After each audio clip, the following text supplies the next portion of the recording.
ये क्वेश्चन है जिसमें कहा जाए कि find the value of A and B. A और बी कहाँ है? ये a plus root 5b is equal to ये एक्सप्रेशन।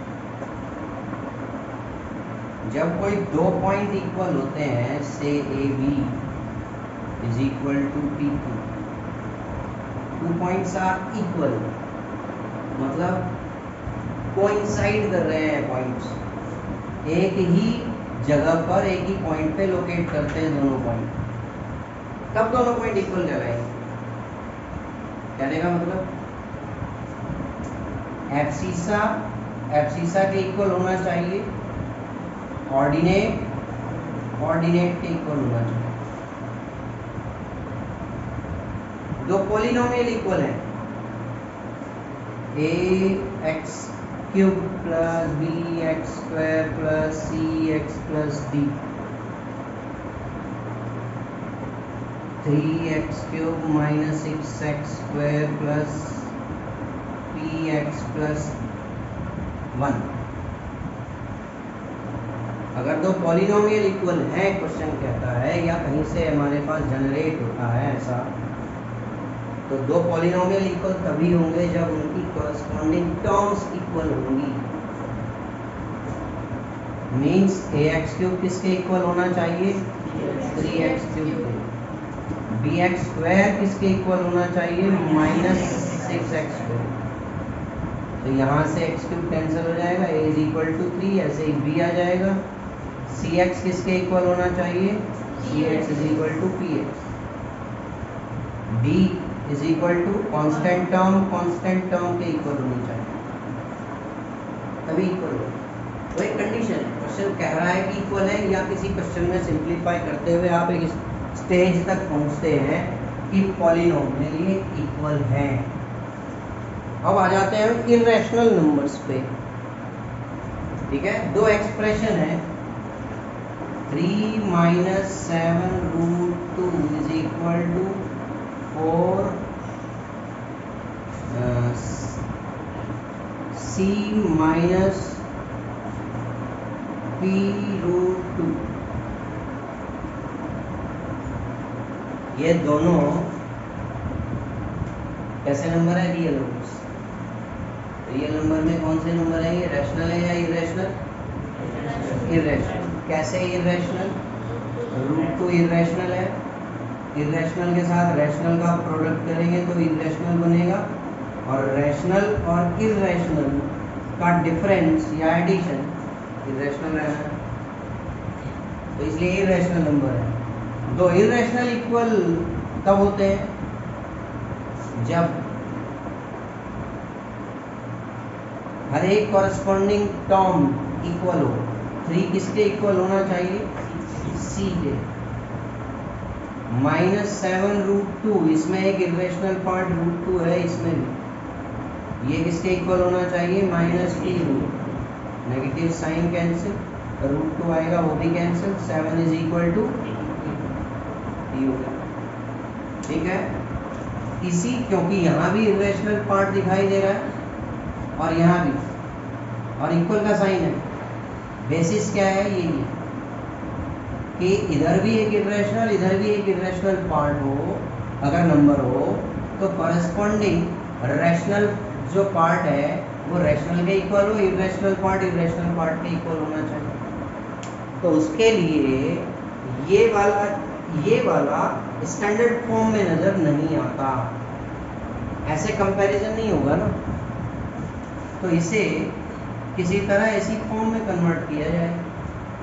और ऐसी फॉर्म में कन्वर्ट करने का अर्थ हुआ, मुझे पता है, मैंने पहले सीख रखा है क्या, कि अगर डिनोमिनेटर एक इर्रेशनल नंबर हो तो मैं क्या करूं?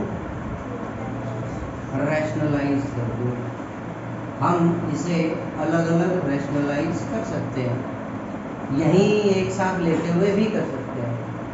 ठीक है, इसे अलग कर लिया रैशनलाइज, इसे अलग कर लिया, इससे मल्टीप्लिकेशन होगा 3 माइनस रूट 5, यहाँ भी 3 माइनस रूट 5 से, ये तो आता है हमें, रैशनलाइज हो जाएगा। बिल्कुल इसी तरह इसे करेंगे। इसमें किससे मल्टीप्लिकेशन होगा? 3 प्लस रूट 5 से ऊपर नीचे मल्टीप्लिकेशन होगा। ये तो एक तरीका हुआ कि भाई मैं अलग अलग रैशनलाइज कर लूँ। इस टाइप के पर्टिकुलर क्वेश्चन में अलग अलग रैशनलाइज करने की आवश्यकता ही नहीं है। क्यों नहीं है? 7 plus 3 root 5 upon 3 plus root 5 minus 7 minus 3 root 5 upon 3 minus root 5 is equal to a plus root 5b। Rationalise करके हम वो जो अपोजिट साइन चेंज करते हैं a प्लस या माइनस b रूट 3 सपोज को हम मल्टीप्लाई करते हैं a प्लस b रूट 3 से, या a प्लस b रूट 3 या a माइनस b रूट 3 से मल्टीप्लाई करते क्यों? रैशनल में कन्वर्ट करने के लिए इस फॉर्म में लिखने से a square minus b square की आइडेंटिटी बन जाती, जिससे स्क्वायर रूट का साइन सीधे एलिमिनेट हो जाता है, वो रैशनल में कन्वर्ट हो जाता है ना। मतलब कुल मिला के हम क्या बना रहे होते हैं, अगर एक से ज़्यादा टर्म्स हैं तो एडिशन सब्ट्रैक्शन में तो a square minus b square बनाना है। अब यहाँ तो दोनों देखो सेम है, 3 ये रहा प्लस रूट 5 ये रहा, साइन अलग अलग है। तो अगर एलसीएम ले लिया जाए सीधा तो तब भी तो a plus B A minus b की आइडेंटिटी बनेगी। 3 पर जरूरी नहीं है हर एक क्वेश्चन में ऐसा कर पाए। 3 plus root 5 multiply 3 minus root 5। बाकी वही एलसीएम लेने का जो प्रॉपर तरीका है, क्या एलसीएम लिया, डिनोमिनेटर से एलसीएम को डिवाइड किया, तो किससे मल्टीप्लिकेशन होगा न्यूमरेटर में? 7 प्लस 3 रूट 5 का मल्टीप्लिकेशन हो जाएगा 3 माइनस रूट 5 से, यहाँ लिखिए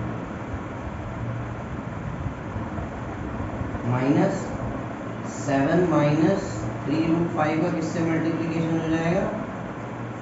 इससे डिनोमिनेटर से डिवाइड करेंगे एलसीएम को, तो ये कैंसिल हो जाएगा, पार्ट ये बचेगा। 3 प्लस रूट 5 से मल्टीप्लिकेशन हो जाएगा।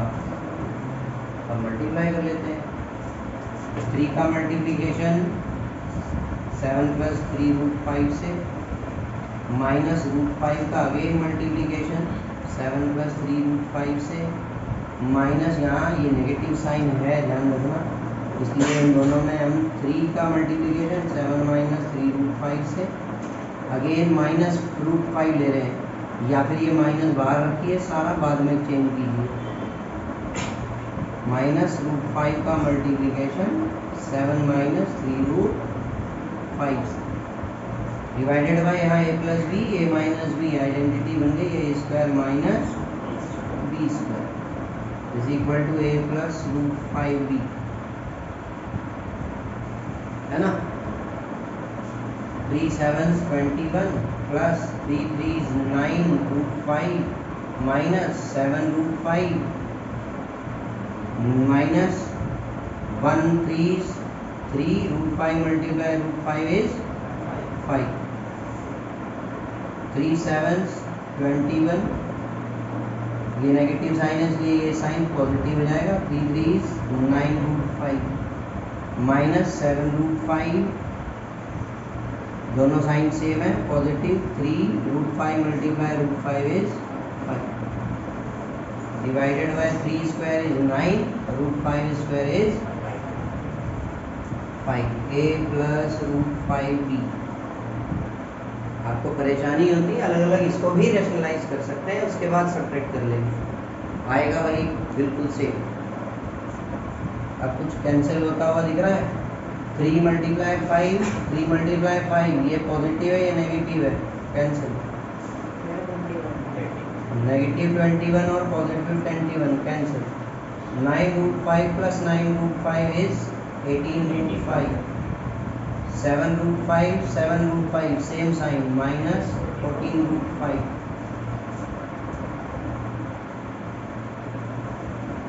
Nine minus 5 4 is equal to a plus root 5b।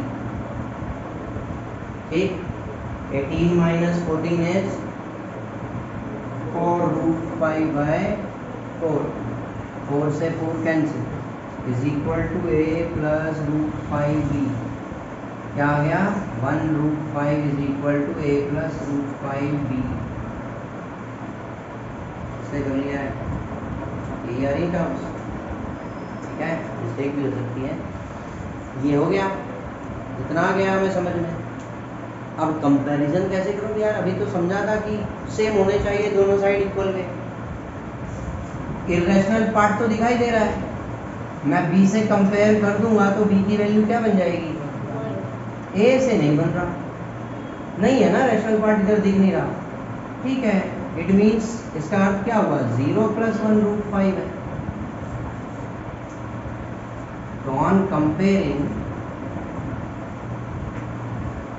a is equal to 0 and b root 5 is equal to 1 root 5 का मतलब हुआ b is equal to root 5 cancel हो जाएगा आंसर।